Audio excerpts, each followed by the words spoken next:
રવિ, હો હો આ રવિવાર આપણે મારી બેનની ઘરે જાવું છો. હા જેવ છું બહુ ફોન હતા. જેવ છું કઈ વાંધો નહીં.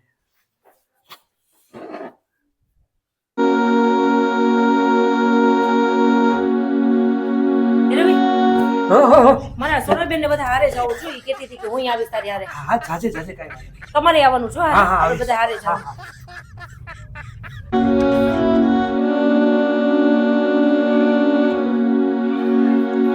રવિ, આપણે કેટલા જણા થાવું અહીંયા? અરે 12 જણા થાય છે. જા 12 જણા. હા રવિ, હો હો હો. આપણે બાઇકમાં જાશું કે ફોર વ્હીલમાં જાવું છે? અરે આપણે હેલિકોપ્ટરમાં જવું છે. પણ એનું ઘર તો આમ નજીક જ થયું. હા તો આપણે બાઇકમાં જવું જા. બાઇકમાં બધા હમે જાવું? હા હા અમે જાઉં. તો બેનને કહી દઉં ને? હા કહી દે જા હું આવું જ છું જા. હાલો કહી દઉં તો. એ ભગવાન ક્યાં પહેરાવી નાખો ઉપર મૂળું આવું તો મોબાઈલ ન થવા દેતી મોબાઈલ ન દેતી શાંતિથી ભગવાન ભગવાન